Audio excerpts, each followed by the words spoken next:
नमस्कार साथियों, आपका बहुत बहुत स्वागत है मेरे YouTube चैनल पर। आज हम UGC नेट पेपर 2 हिंदी के प्रीवियस क्वेश्चन पेपर को सॉल्व करेंगे। पिछली वीडियो में हमने नवंबर 2017 का प्रीवियस क्वेश्चन पेपर को सॉल्व किया था। अगर आपने वो वीडियो नहीं देखी तो हिंदी मंजूषा अकेडमी चैनल पर जाकर देख सकते हैं। आज हम जनवरी 2017 का प्रीवियस क्वेश्चन पेपर को सॉल्व करेंगे।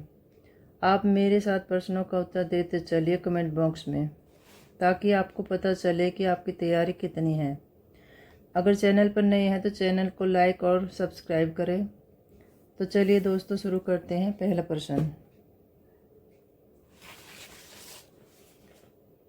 पहला प्रश्न है, हुजवेरी के अनुसार फना का अर्थ है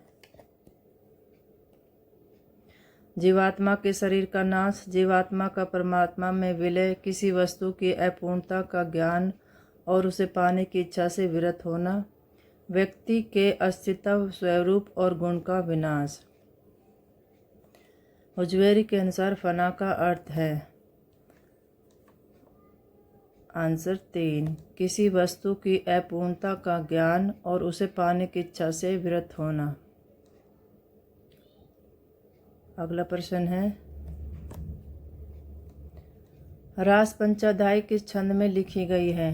इंद्रवज्रा, उपेंद्रवज्रा, रोला, मालिनी। रास पंचाध्यायी किस छंद में लिखी गई है?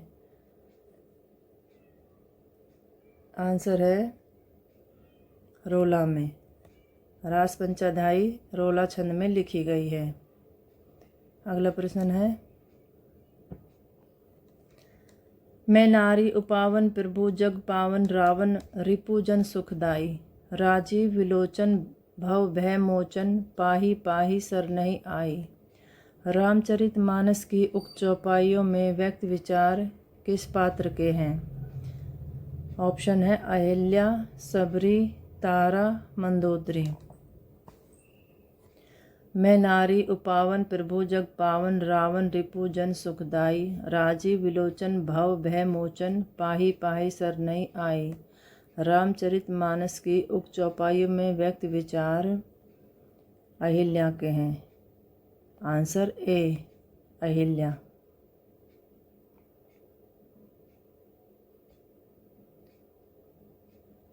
अगला प्रश्न है, राम और सीता के विवाह के अवसर पर किस कवि ने मिथिला की स्त्रियों से गारी गीत गवाया? ये जो शादियों में गाली वाले गीत होते हैं, गाली देना, वो वाले हैं जो जिनका लोग बुरा नहीं मानते सुन के। राम और सीता के विवाह के अवसर पर किस कवि ने मिथिला की स्त्रियों से गारी गीत गवाया? तुलसीदास, स्वामी अग्रदास, केशवदास, प्राणचंद चौहान। आंसर है केशवदास ने राम और सीता के विवाह के अवसर पर मिथिला की स्त्रियों से गारी गीत गवाया।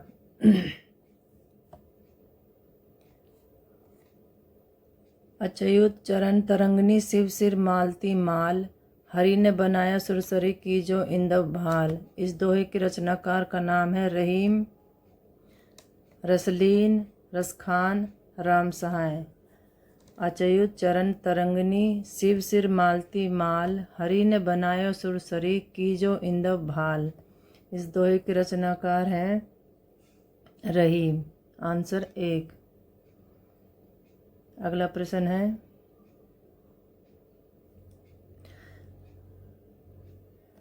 निम्नलिखित काव्य कृतियों में से कौन सी कृति प्रबंध काव्य नहीं है? नहीं बताना, इसमें प्रबंध काव्य नहीं है। चंडी चरित्र, रामचरित, सुजान चरित, सुजान हित प्रबंध। काव्य कृतियों में से कौन सी कृति प्रबंध काव्य नहीं है? तो यह है सुजान हित प्रबंध। आंसर 4। अगला प्रश्न है, लिखन बैठी जाकी सभी गही गही गरब गरूर, भय ने केते जगत के चतुर चितेरे कूर। इस दोहे में सभी शब्द का अर्थ है चित्र, नायिका के समान, काल्पनिक चित्र, आदर्श चित्र, मनोकूल चित्र। लिखन बैठी जाकी सभी, गही गही गर्भ गरूर, भय न केते जगत के चतुर चितेरे कूर। इस दोहे में सभी शब्द का अर्थ है चित्र नायिका के समान। आंसर 1। अगला प्रश्न है गीति संग्रह के रचनाकार हैं सुरती मिश्र, रसनिधि, रसिक गोविंद, श्रीपति। गीति संग्रह के रचनाकार हैं रसनिधि। आंसर 2। अगला प्रश्न है शकुंतला नाटक किसकी रचना है? जसवंत सिंह की, नेवाज की, राम की, नागरीदास की। शकुंतला नाटक किसकी रचना है? आंसर है नेवाज की।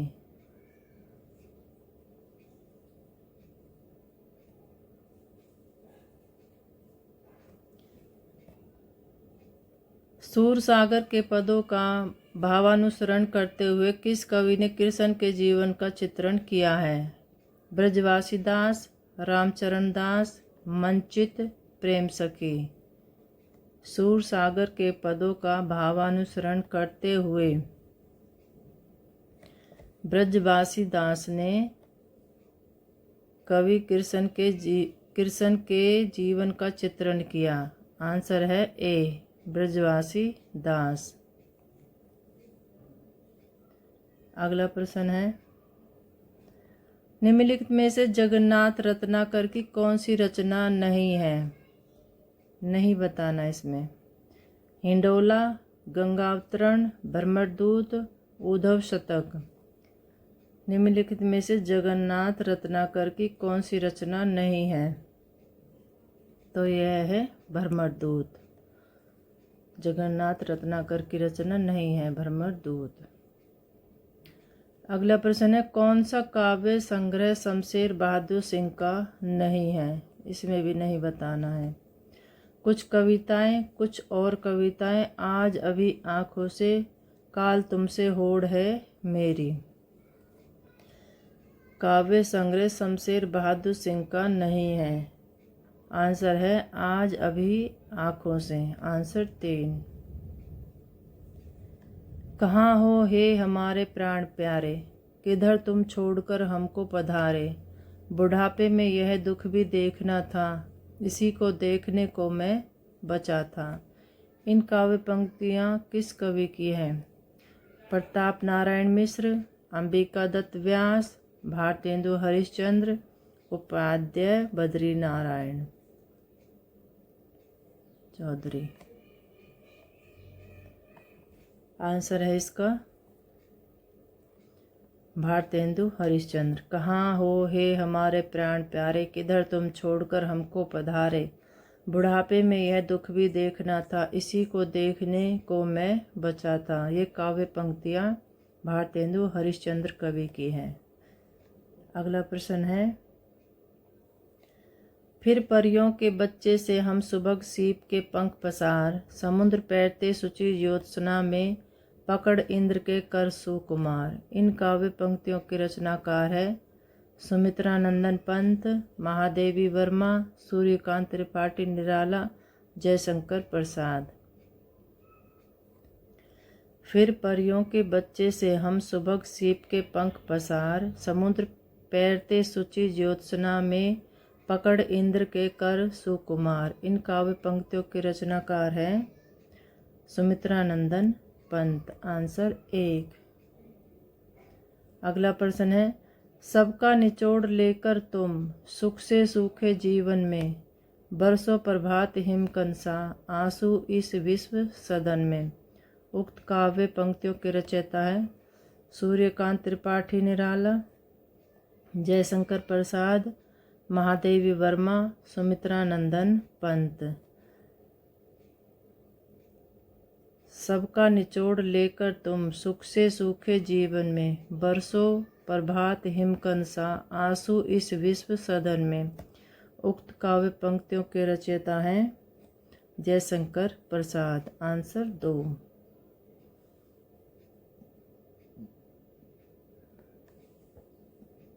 अगला प्रश्न है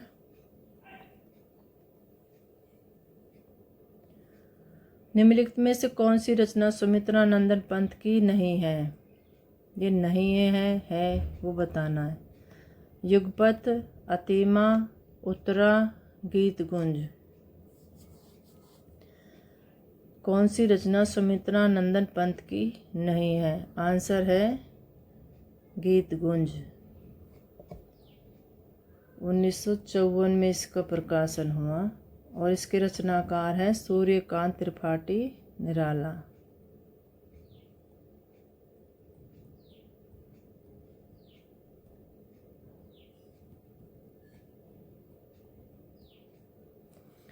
अगले प्रश्न पर बढ़ते हैं। निम्नलिखित में से कौन सी रचना महादेवी वर्मा की है?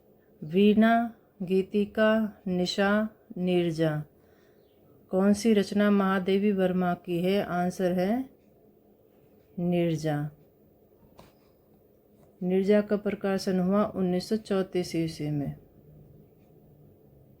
और ये किसने लिखी? महादेवी वर्मा ने। अगला प्रश्न है, कहाँ जाऊं हर दिशा में, मृत्यु से भी बहुत आगे की अपरिमित दूरियां हैं। कविता की ये पंक्तियां किस रचना से हैं? चक्रव्यूह, अपने सामने, आत्मजयी, परिवेश, हम तुम। कहाँ जाऊं हर दिशा में, मृत्यु से भी बहुत आगे की अपरिमित दूरियां हैं। कविता की ये पंक्तियां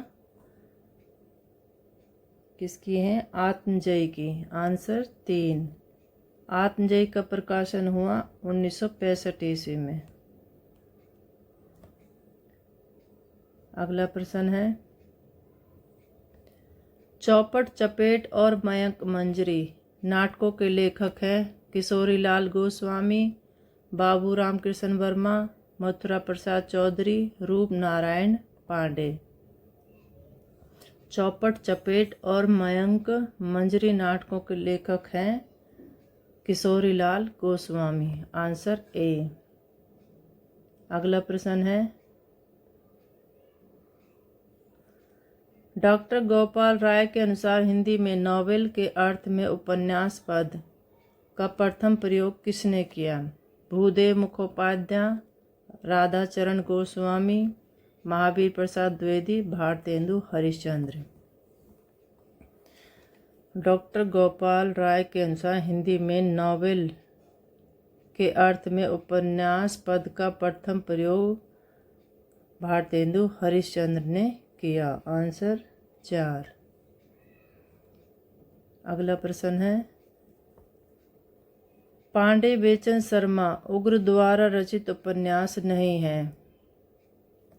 चंद हसीनों के खतूत, दिल्ली का कलंक, पधुआ की बेटी, दिल्ली का दलाल। पांडे बेचन शर्मा उग्र द्वारा रचित उपन्यास नहीं है। दिल्ली का कलंक। आंसर 2। कर्नट कबीलों के जीवन यथार्थ के विविध पक्षों पर आधारित उपन्यास है। कोई अजनबी नहीं, नरकुंड में वास, कब तक पुकारूं, किस्सा गुलाम। कर्नट कबीलों के जीवन यथार्थ के विविध पक्षों पर आधारित उपन्यास है कब तक पुकारूं। आंसर 3। अगला प्रश्न है, अरुण और मधुलिका किस कहानी के पात्र हैं? चित्तौड़ का उद्धार, अशोक, आकाशदीप, पुरस्कार। अरुण और मधुलिका पुरस्कार कहानी के पात्र हैं। आंसर 4। भीष्म साहनी द्वारा रचित कहानी संग्रह नहीं है। भाग्यरेखा, वांगचू, काट का सपना, निशाचर। आंसर है काट का सपना। भीष्म साहनी द्वारा रचित कहानी संग्रह नहीं है काट का सपना। किसने लिखा ये है? निर्मल वर्मा ने। ये भीष्म साहनी का नहीं, ये निर्मल वर्मा का है और इसका प्रकाशन हुआ 1967 ईस्वी में।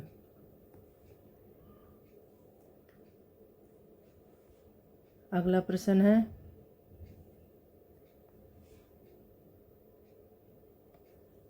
आधुनिक ईरान की पृष्ठभूमि पर रक्त रंजित इस्लामिक क्रांति का चित्रण किस उपन्यास में किया गया? सात नदियाँ, एक समुद्र, चक्रव्यूह, धूप छाई रंग, किस्सा लोकतंत्र। आधुनिक ईरान की पृष्ठभूमि पर रक्त रंजित इस्लामिक क्रांति का चित्रण किस उपन्यास में किया गया? तो यह किया गया सात नदियाँ एक समुद्र। आंसर 1। और इसका प्रकाशन हुआ 1984 ईस्वी में।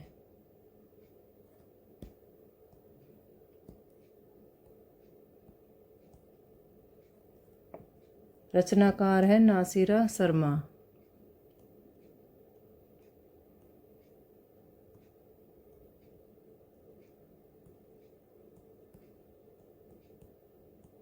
ये आपको याद होना चाहिए। अगला प्रश्न है, जैनेंद्र कुमार द्वारा रचित कहानी संग्रह नहीं बताना इसमें। इंसान के खंडहर, नीलम देश की राजकन्या, पाजेब, वातायन। जैनेंद्र कुमार द्वारा रचित कहानी संग्रह नहीं है, तो यह है इंसान के खंडहर। आंसर 1। ये लिखा था यशपाल ने। यशपाल की कृति है ये, और इसका प्रकाशन हुआ 1944 ईस्वी में, इंसान के खंडहर का। अगला प्रश्न है,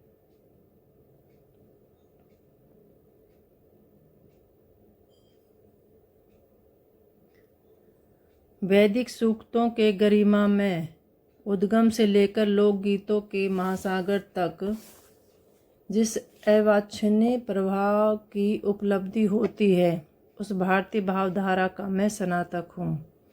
उपयुक्त विचार विद्या निवास मिश्र ने अपने किस निबंध संग्रह की भूमिका में लिखे?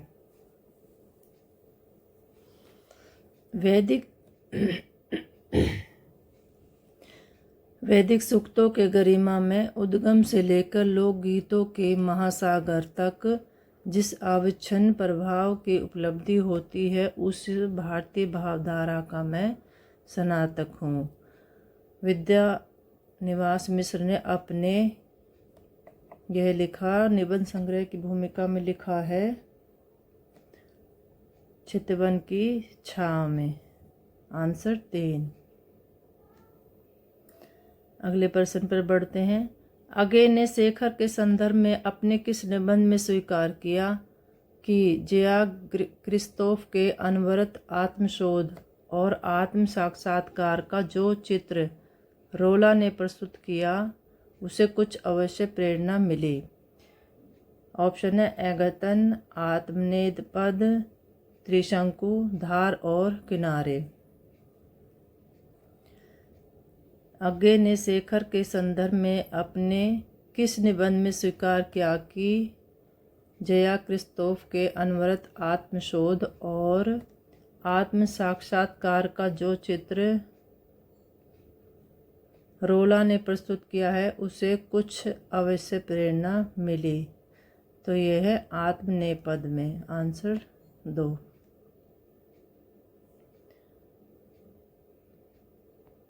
अगला प्रश्न है, आज इस पराजय की बेला में सिद्ध हुआ, झूठी थी सारी अनिवार्यता भविष्य की, केवल कर्म सत्य है। मानव जो करता है इसी समय में निहित है भविष्य, उसी समय में निहित है भविष्य। युग युग तक का अंधा युग नाटक का उक्त संवाद किस अंग से उद्गृत है? कौरव नगरी, गांधारी का शाप, प्रभु की मृत्यु, पशु का उदय। आज इस पराजय की बेला में सिद्ध हुआ, झूठी थी सारी अनिवार्यता भविष्य की, केवल कर्म सत्य है। मानव जो करता है इसी समय, उसी में निहित है भविष्य। युग युग तक का अंधा युग नाटक का उक्त संवाद, पशु का उदय अंग से उद्गृत है। ऑप्शन 4। आंसर अंधा युग के रचनाकार है धर्मवीर भारती।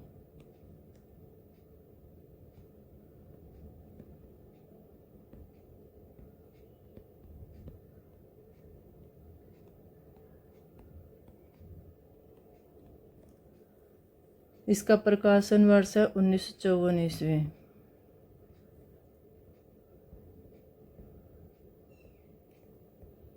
यह महाभारत युद्ध के बाद की घटनाओं पर आधारित हिंदी साहित्य का अत्यंत प्रसिद्ध काव्य नाटक है। अगले प्रश्न पर बढ़ते हैं। समझदारी आने पर यौवन चला जाता है, जब तक माला गूंथी जाती है फूल कुमला जाते हैं। जयशंकर प्रसाद के कृत चंद्रगुप्त नाटक का उक्त संवाद किस पात्र द्वारा बोला गया है? दांडयान, चाणक्य, चंद्रगुप्त, सिंहरण। समझदारी आने पर यौवन चला जाता है, जब तक माला गूंथी जाती है फूल कुमला जाते हैं। जयशंकर प्रसाद कृत चंद्रगुप्त नाटक का उक्त संवाद चाणक्य द्वारा बोला गया। Option 2 answer Chanakya. Very important पंक्तियां, एग्जाम में बार बार पूछी जाती हैं।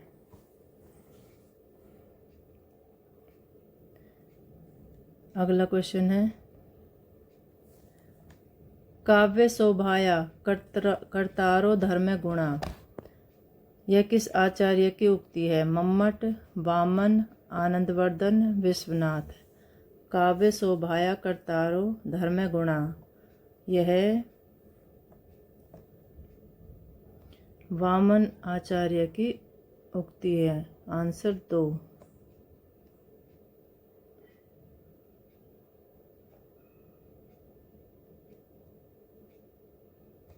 अगला प्रश्न है, जहाँ समानार्थक विशेषणों से प्रस्तुत के वर्णन द्वारा अप्रस्तुत का बोध कराया जाए, वहाँ कौन सा अलंकार होता है? समासोक्ति, सहोक्ति, विनोक्ति, व्यतिरेक। जहाँ समानार्थक विशेषणों से प्रस्तुत के वर्णन द्वारा अप्रस्तुत का बोध कराया जाए,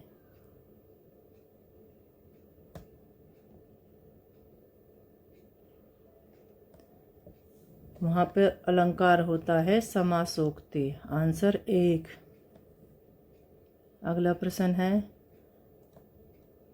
मैं साहित्य को मनुष्य की दृष्टि से देखने का पक्षपाती हूँ, यह किस आचार्य की उक्ति है? महावीर प्रसाद द्विवेदी, रामचंद्र शुक्ल, हजारी प्रसाद द्विवेदी, नंदुलारे वाजपेयी।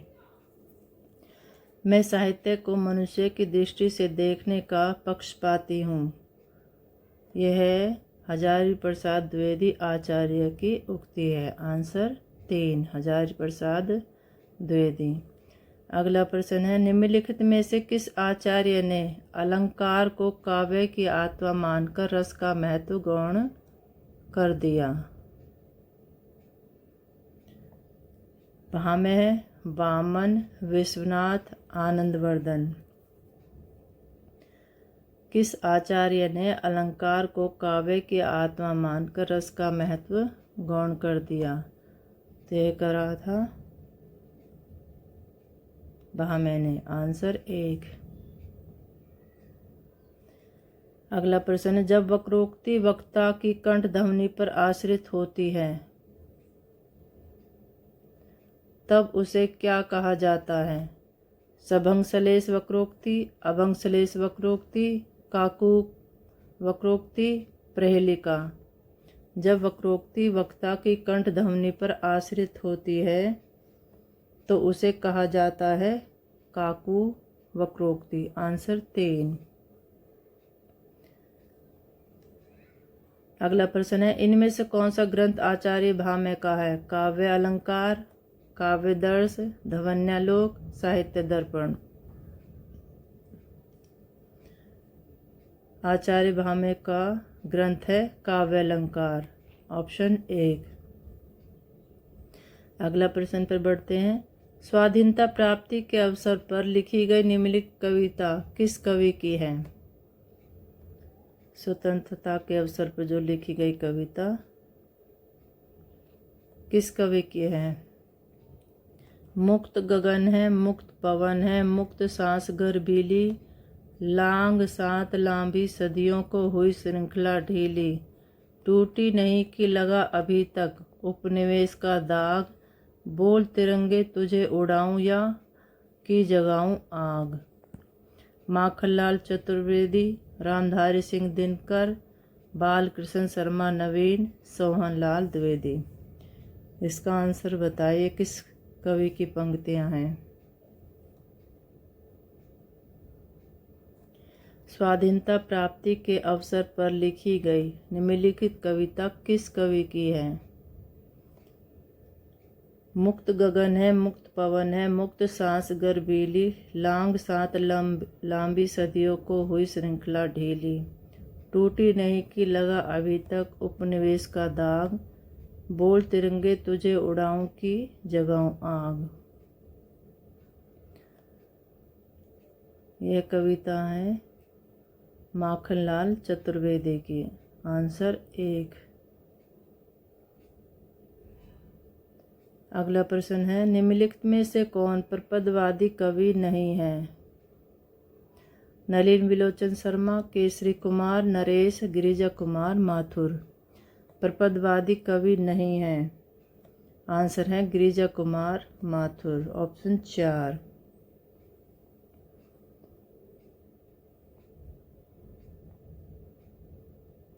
अगला प्रश्न है कविता को कवि की आत्मा का आलोक है, उसके हृदय का रस है, जो बाहर की वस्तु का अवलंब लेकर फूट पड़ती है। यह कथन किसका है। जयशंकर प्रसाद का, नरेश मेहता का, रामधारी सिंह दिनकर, कुंवर नारायण का। कविता तो कवि की आत्मा का आलोक है, उसके हृदय का रस है, जो बाहर की वस्तु का अवलंब लेकर फूट पड़ती है। तो यह कथन है रामधारी सिंह दिनकर का, ऑप्शन 3। निम्नलिखित में से कौन सा नाटक प्रेमचंद के प्रसिद्ध उपन्यास पर आधारित है। श्वेत कमल, युगे युगे क्रांति, सूरदास, बंदनी। प्रेमचंद के प्रसिद्ध उपन्यास पर आधारित है सूरदास, आंसर 3। भक्तमाल में दिए गए रामानंद के प्रथम 4 शिष्यों का सही अनुक्रम है। अंतानंद, सुखानंद, सुरसरानंद, नरहरियानंद, आंसर 2। भक्तमाल में दिए गए रामानंद के प्रथम 4 शिष्यों का सही अनुक्रम अनंतानंद, सुखानंद, सुरसरानंद, नरहरियानंद, आंसर 2 हो जाएगा इसका। अगला प्रश्न है आचार्य हजार प्रसाद द्विवेदी के अनुसार निम्नलिखित संप्रदायों का सही क्रम बताना है। आंसर है इसका 3। श्री संप्रदाय, ब्रह्म संप्रदाय, रुद्र संप्रदाय, सनकादि संप्रदाय। आचार्य हजार प्रसाद द्विवेदी के अनुसार संप्रदाय का सही अनुक्रम ऑप्शन 3 आंसर हो जाएगा इसका। आगे बढ़ते हैं। कालक्रम की दृष्टि से काव्य कृतियों का सही अनुक्रम बताना है। सही कालक्रम है काव्य कृतियों का। पहला है अंगदर्पण, विरहवारिस, व्यंग्यार्थ कौमुदी, मधुर प्रिया, आंसर 1। आगे बढ़ते हैं अगले प्रश्न पर। प्रकाशन वर्ष के अनुसार निम्नलिखित रचनाओं का सही अनुक्रम है। रसिमरथी, कनुप्रिया, द्रौपदी, संशय की एक रात, आंसर है 1।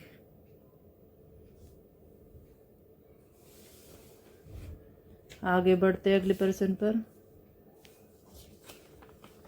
रचना काल के अनुसार भारतेंदु हरिश्चंद्र की निम्नलिखित रचनाओं का सही अनुक्रम बताना है।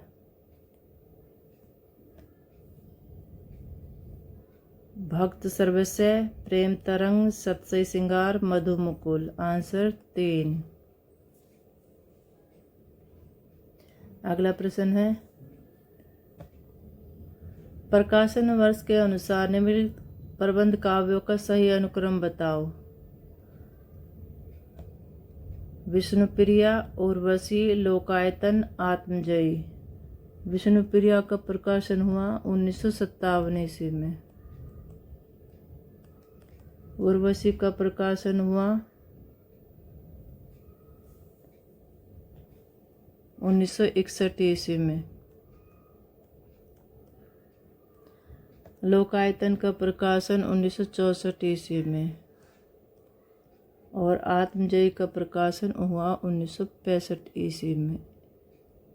ये इस प्रकार प्रकाशन वर्ष के अनुसार कालक्रम सही अनुक्रम लगाना है प्रबंध काव्यों का। तो इसका आंसर हो जाएगा 3। आगे बढ़ते हैं। जन्म काल के अनुसार कवियों का सही अनुक्रम लगाना है। तो जन्म काल के अनुसार है राजकमल चौधरी, श्रीकांत वर्मा, केदारनाथ सिंह, धूमिल। राजकमल चौधरी का जन्म हुआ 1929 ईस्वी में। श्रीकांत का जन्म हुआ 1931 ईस्वी में। केदारनाथ का जन्म हुआ 1931 ईस्वी में और धूमिल का जन्म हुआ 1936 ईस्वी में। इनके जन्म काल याद कर लेना, तभी आप इसको अच्छे से क्रम अनुसार लगा सकते हो। कवियों के जन्म काल के अनुसार सही अनुक्रम। अगला प्रश्न है जन्म काल की दृष्टि से निबंधकारों का सही अनुक्रम। आंसर है बाल मुकुंद गुप्त, श्याम सुंदर दास, सरदार पूरण सिंह, गुलाब राय। आगे बढ़ते अगले प्रश्न पर। जन्म काल के अनुसार उपन्यासों का सही क्रम बताओ। आंसर है यशपाल, हजारी प्रसाद द्विवेदी, आगे रांगे राघव। यशपाल का जन्म हुआ 1903 ईस्वी में। हजारी प्रसाद द्विवेदी का जन्म हुआ 1907 ईस्वी में। आगे का जन्म हुआ 1911 ईस्वी में और रागे राघव का जन्म हुआ 1923 ईस्वी में।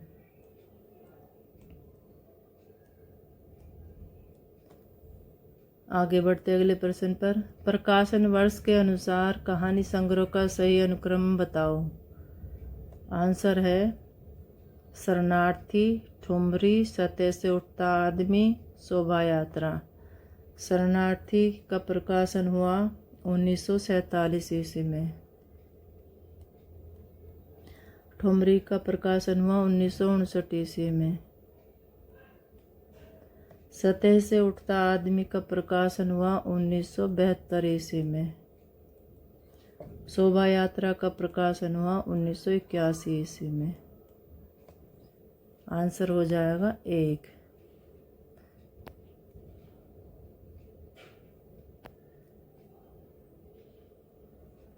आगे बढ़ते हैं अगले प्रश्न पर। जन्म काल के अनुसार निम्नलिखित नाटककारों का सही अनुक्रम है।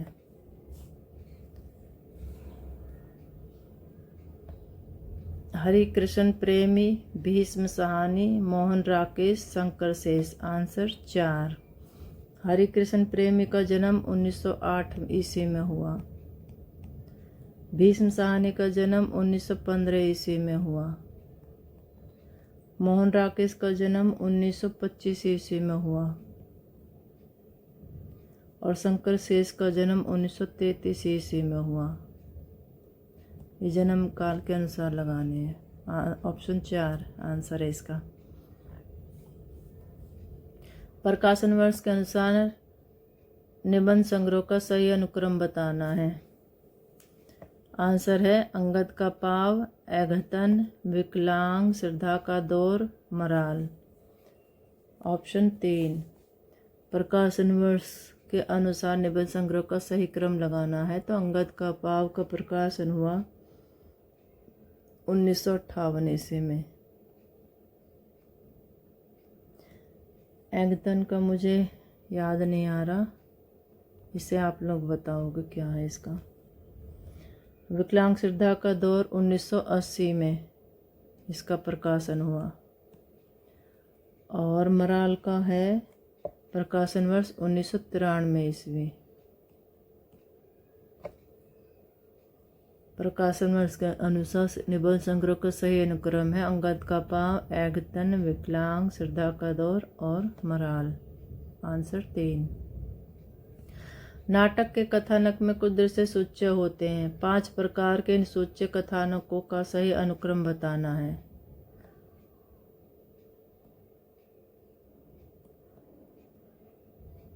आंसर है इसका विष्कंभक, परवेशक, चूलिका, एकांशय, अकावतार। आंसर 3। नाटक के कथानक में कुछ दृश्य सूच्य होते हैं। वे 5 प्रकार के इन सूच्य कथानकों का सही अनुक्रम है विष्कंभक, परवेशक, चूलिका, एकांशय, अवतार। आगे बढ़ते हैं अगले प्रश्न पर। प्रकाशन वर्ष के अनुसार हजारी प्रसाद द्विवेदी के निम्नलिखित आलोचना ग्रंथों का सही अनुक्रम बताना है।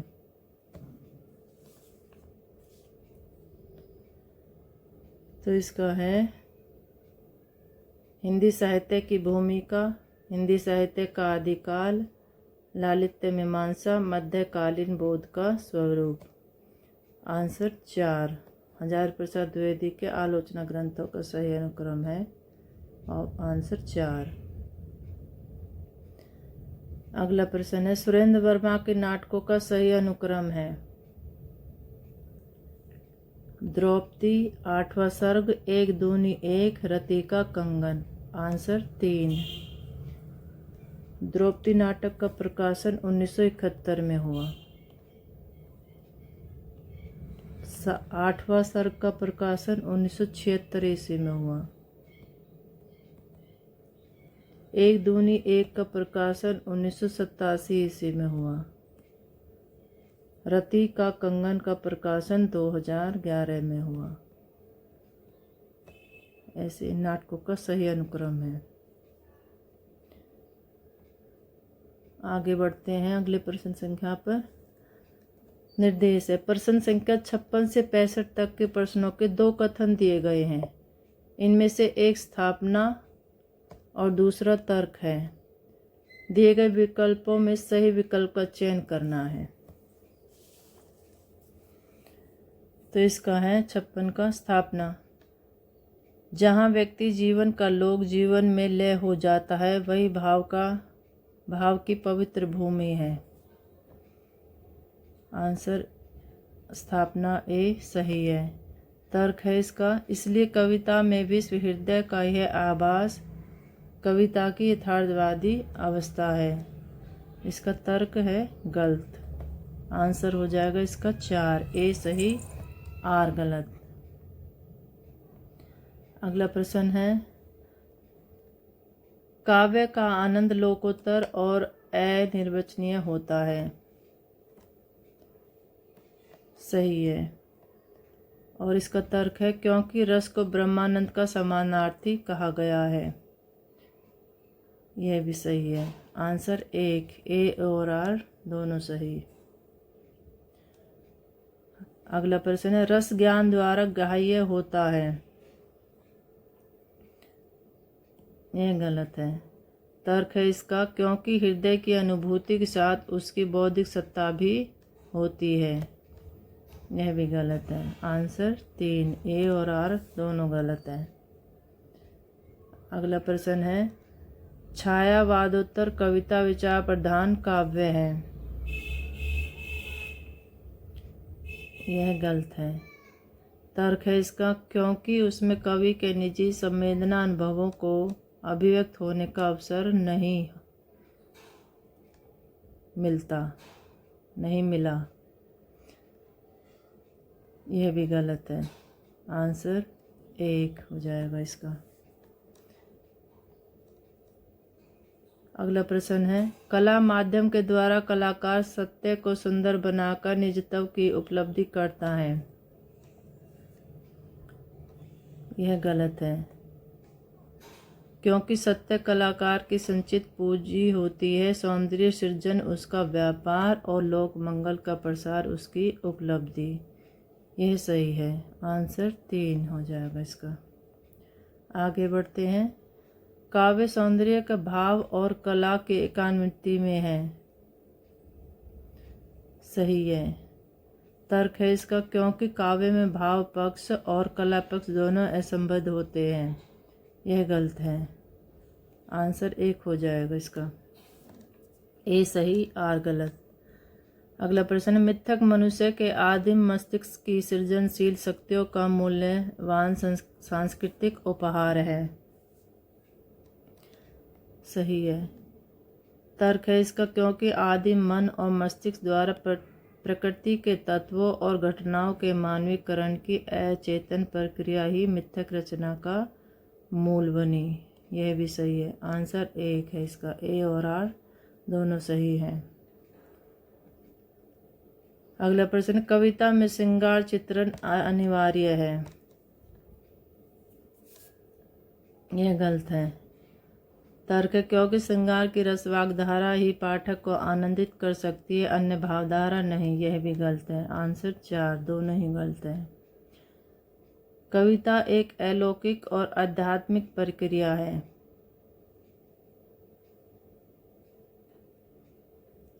यह गलत है। तर्क, इसलिए जीवन का लौकिक पक्ष उसमें नहीं आता। यह भी गलत है। आंसर इसका हो जाएगा 3। ए और आर दोनों गलत हैं।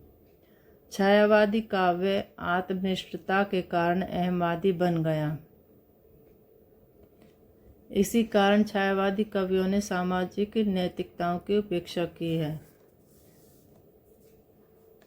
छायावादी काव्य आत्मनिष्ठता के कारण अहमवादी बन गया। यह गलत है। तर्क है इसका, इसी कारण छायावादी कवियों ने सामाजिक नैतिकता की उपेक्षा की। यह भी गलत है। आंसर 3। ए और आर दोनों गलत। काव्य पंक्तियों को उनके रचनाकारों के साथ सम्मिलित करना है। सूची 1 को सूची 2 में मिलाना है। यह है पंक्तियाँ काव्य की और यह है रचनाकार।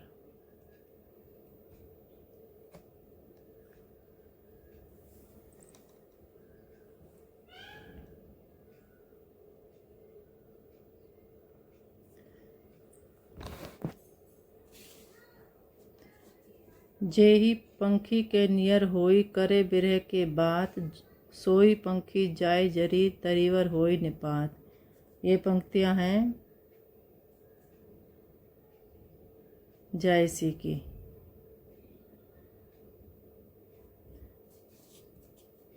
हमको सपनेऊ में सोच, जा दिन ते बिछुरे नंद नंदन, ता दिन ते यह पोच।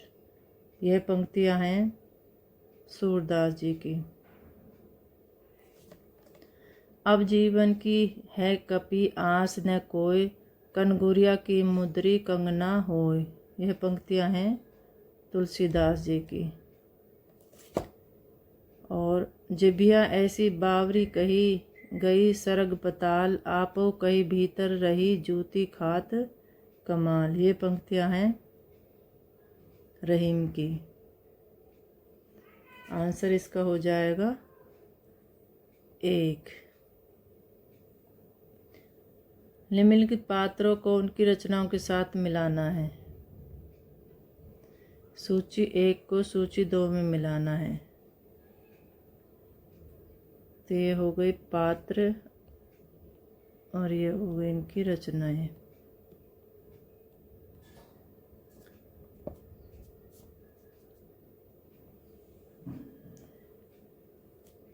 मैना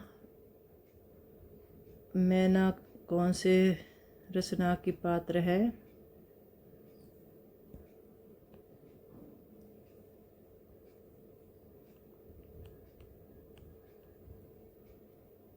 ये है चंदायन की।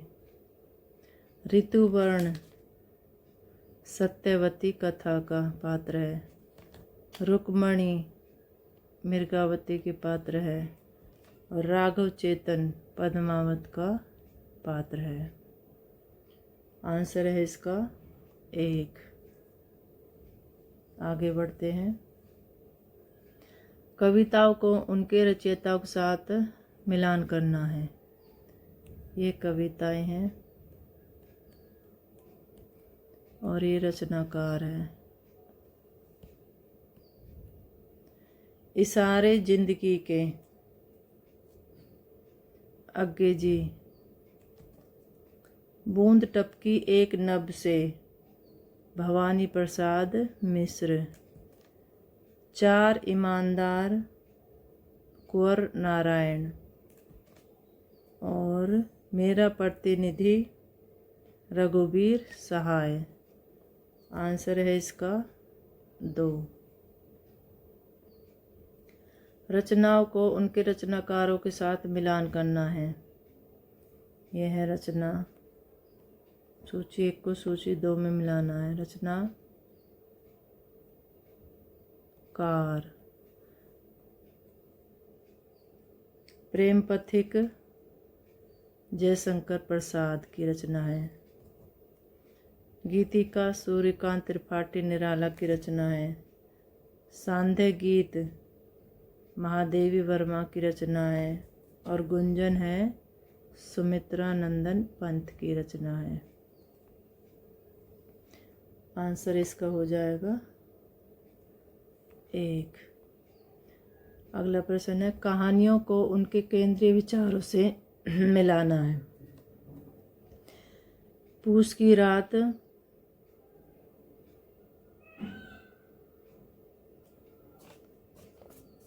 पूस की रात है ऋण की समस्या। ये कहानी है और ये केंद्रीय विचार।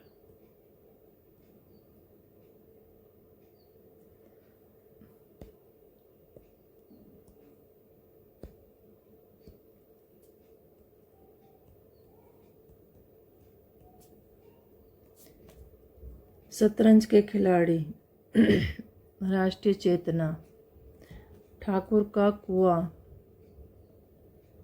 ठाकुर का कुआं है जाति भेद, पंच परमेश्वर, न्यायप्रियता। आंसर है इसका 2। पात्रों को उनके उपन्यासों के साथ मिलाना है। ये हो गए पात्र और ये हो गए उपन्यास। सूची 1 को सूची 2 में मिलाना है। सैलमा अपने अपने अजनबी, निर्गुनिया नाचो बहुत गोपाल, मणिक मुल्ला सूरज का 7वां घोड़ा, सरस्वती यह पथ बंधु था। आंसर 2। एकाकी नाटकों को उनके नाटककारों के साथ मिलाना है। यह है नाटक और यह नाटककार।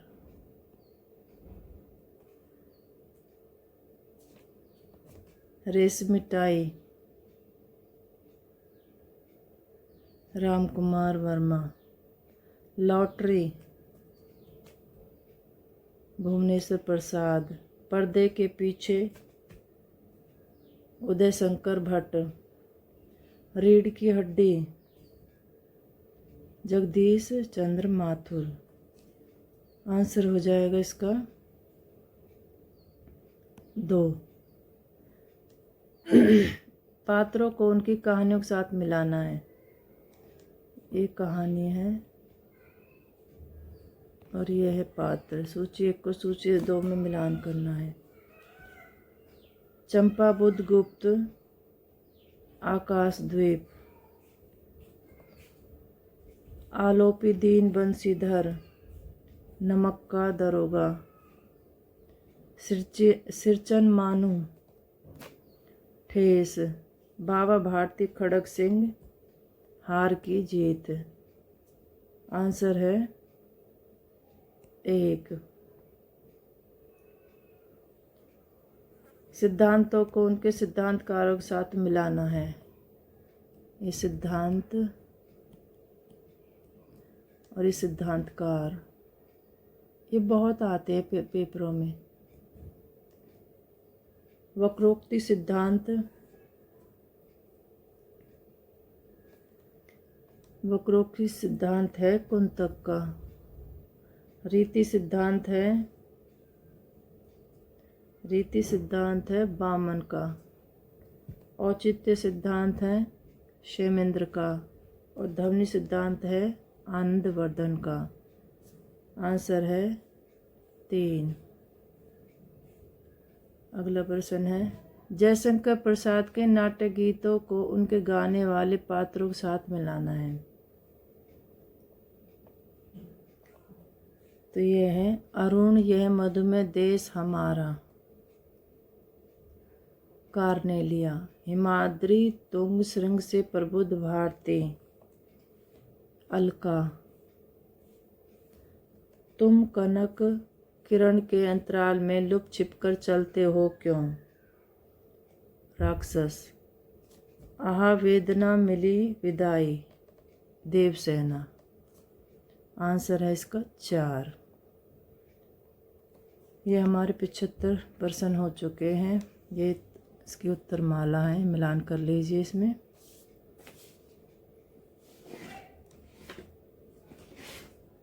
आशा है आपको समझ आए होंगे। मिलते हैं अगली क्लास में। तब तक के लिए निरंतर चलते रहिए, पढ़ते रहिए, एक दिन मंजिल ज़रूर मिलेगी। धन्यवाद।